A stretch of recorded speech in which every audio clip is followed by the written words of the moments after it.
I almost knock over my drink, which is probably not great. Anyway, that's not a good way to start. So yeah, um, hi, I'm Tiana, and I'm a body liberation coach, and I'm here with you today to talk about vision. And I hope that you can hear me because I can hear myself. Anyway, so I want to start by defining the word vision. Um, and I have notes here, right here. So if I'm not looking at you, it's because I'm looking at my notes because um, I tend to get ranty when I start talking about my life, work, and I want to make sure that I actually say what I want to say and why I brought you here to say it. So yeah. So let's talk about the definition of vision. So most of us, when we hear the word vision, we think about the ability to see. That's what vision usually means to us. So, pertaining to eyesight. But there are also, if you look it up in the dictionary, online or wherever, there are a few more actual definitions of the word vision. And I want to focus on this first one and also the second one, which is the ability to think about or plan the future with imagination or wisdom, or a mental image of what the future will or could be like.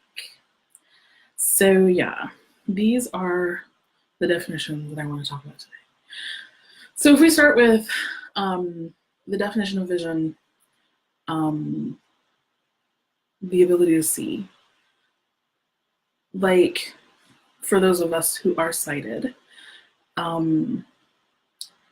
as a fat person walking around in the world, or even if you're not a fat person, even if you have never been fat, you see things that pertain to fatness and people's and society's attitudes toward fatness when you walk around in the world or when you're going about in the world if you can't walk.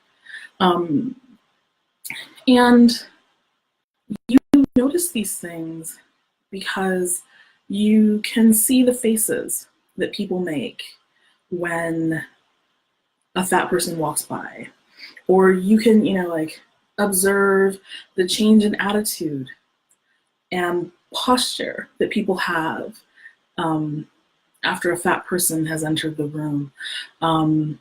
There's sometimes even really extreme things like, physical distancing from people, from fat people, where you do things like, oh, let me just scoot my chair a little bit, or that whole move it over kind of thing. And you see this really markedly on airplanes because there's such a small space. But you also see it in boardrooms. You see it in classrooms. You see it in the supermarket. It's everywhere. And we, as people, don't like to see this kind of thing, so we might ignore it. But as a fat person, you don't only see this with your eyes, you also feel it with your body. And it's not a nice thing. It's just not a nice thing to experience. And so, if somebody is caught in the act of physical distancing or, making a face or rolling their eyes or something like that, generally their reaction, if words are used, can be sugarcoated, as oh, well, I was just giving them more space because, it's just, they need it, and then there's that kind of half smile, kind of nervous look in the eye, unless they're just being plain malicious, where they're just fat person, but I feel like this really speaks to the whole idea that fat is catching. So, let's not be touched by the fat person. And that's because as a society, we consider fatness as flaw. Fatness is failure. And we look at fatness with disgust. And this capitalistic society basically only measures our worth, not only, but it tends to measure our worth like by your ability to produce, how much you're producing, and of course how good you look while you're doing it, right? So like I want to change that. And that's where the second definition of vision comes in for me. Um, the second definition, which is the ability to think about or plan the future with imagination or wisdom. A lot of of my vision is imagination, but I'd like to say that it's wisdom, even though it's probably a lot of imagination. But hey, whatever, a little bit of both. Because I do actually have a mental image of what the future could look like for fat people who are able to just be fat and that be okay. Because I've been in community with other fat people and it was awesome. It was so awesome. And it was awesome every time because you get to be in a space where you share a marginalized identity and set of experiences with other people, where we are always having a conversation kind of starting from the same place, and you don't have to sort yourself or edit yourself based on the size of your body, because everyone else is there just like you in a larger body, and everyone else is there accepting or working to accept their larger body and the bodies of others. And so it's just a space where you can let your hair down if you have any, and just relax, because we're all sharing that experience already. And so you can move past that into being the rest of who you are without having to worry about what you look like and the size of your body. And I think that that's really important, right? Because as a fat person, because it is an external feature of yourself, wherever you go, regardless of what you have going on in here, regardless of how you think about yourself or whatever confidence level you have, wherever you are along your body acceptance journey, everybody sees your fatness as soon as you show up. Unless you're blocked by something, like columns or other people, everybody knows you're fat. So even if you might still be in a place where you haven't yet come out as fat, you're still referring to yourself as, fluffy or big boned, or, calling it genetics, and you're still feeling negatively about the actual word fat as a descriptor, then you still have work to do before you've come out as fat. And this gets in the way of the rest of you, because everything that you're doing always has to be first filtered through this lens of, hey, I have a large body and I need somehow for you to either overlook that or accept that before I can then be Tiana and be natural and just live my life and show you all of my personality. As a large person, you have to first break through that fear before you can be anything else, except for the edited version of yourself, the parts of you that have been picked out and packaged so that people will like you in spite of your body. People will think you're competent in spite of your body. People will maybe find you attractive in spite of your body. And this is all performative. And it's limiting because that's not who you are. You're not that little box. You're so much more than that. And that is what I mean when I'm saying live your best fat life. I am not saying everybody go out and get fat. I am not saying that you should not be looking at ways to make yourself healthy or healthier or as healthy as possible within your situation, whatever that looks like. I'm not saying that you now have a blanket writ to never ever again eat a vegetable, unless that actually is what looks like healthy for you. However, lots of people are going to hear that way. They're going to hear me say, live your best fat life, and they're going to believe that I am glorifying obesity. And in a way, I am. I am glorifying obesity. I am glorifying obesity by saying, yes, there are fat people who want to live their lives and want to live them well. And that's what living your best fat life is about. So my experience with community, being around other fat people who are working toward this future, this vision, where it's not a utopia, unfortunately. Utopia doesn't work for us. Haven't you seen The Matrix?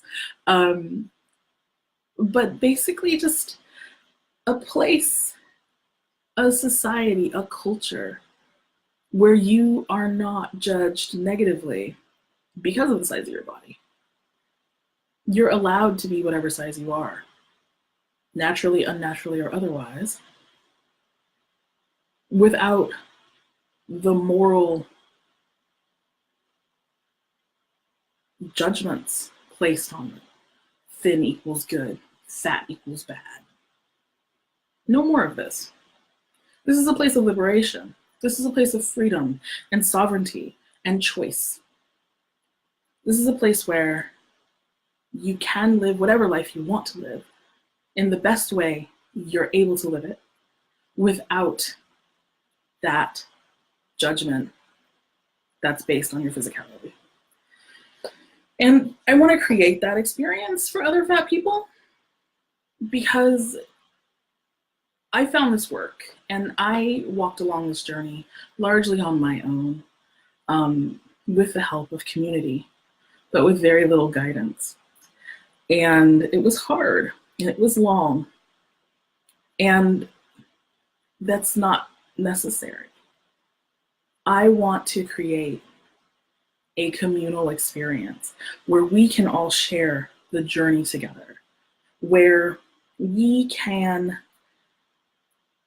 basically have a place to go and not commiserate, though, like, it'll be a place where it's okay for you to come in and drop that heavy load of negativity that you swim through every day because your body happens to be larger than what is quote unquote considered normal.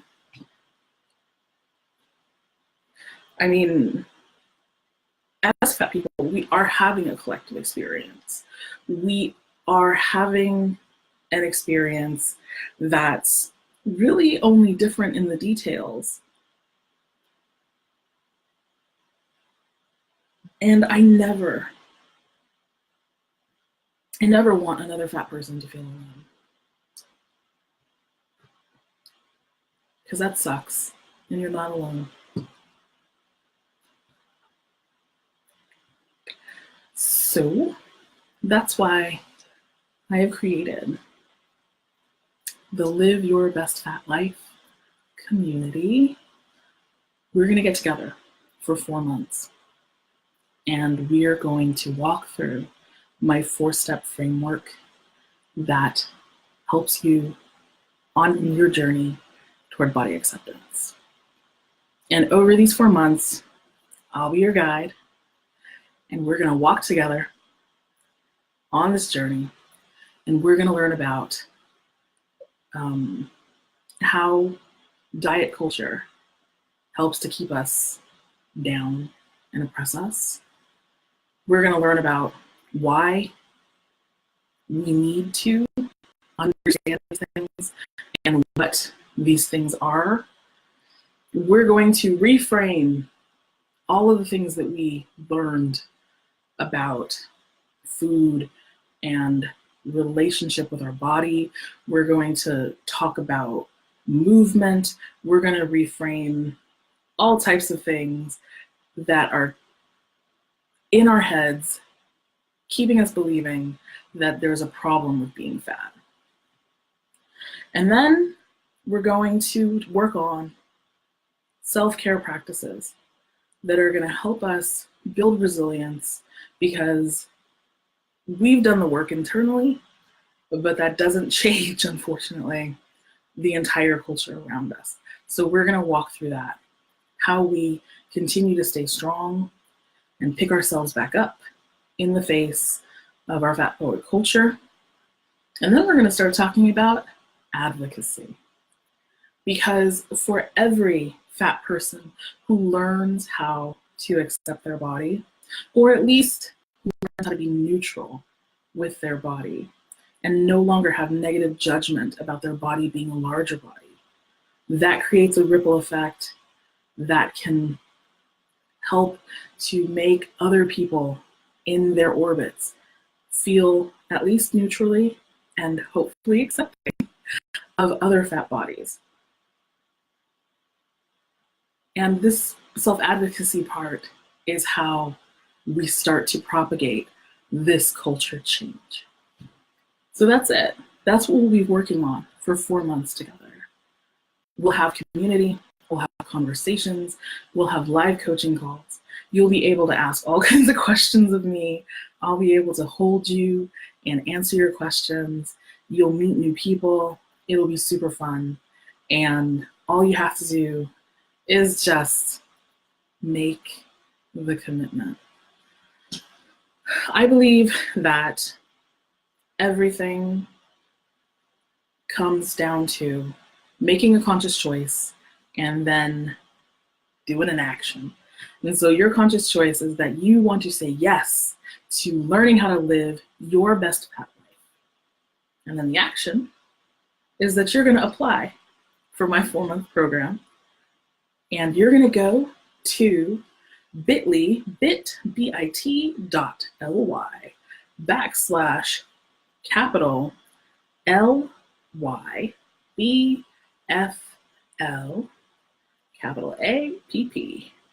So LYBFL app, and that is where you will apply to become a member of the Live Your Best Fat Life community. We'll be together for 4 months. You'll pay $1,297 US dollars, so $1,297 US dollars for the program. Payment plans are accepted, and all you got to do is answer a few questions, why you want to be there, and tell me who you are. We'll get together for 20 minutes so I can answer any questions you have about the program, and we'll be getting started on Fat Tuesday. And that's March 5th for you who don't know about Mardi Gras. So, yeah, if you've got any questions, let me know. If you're interested, let me know. And that link will also be in the description or in the comments maybe of this talk, this live video that I got here.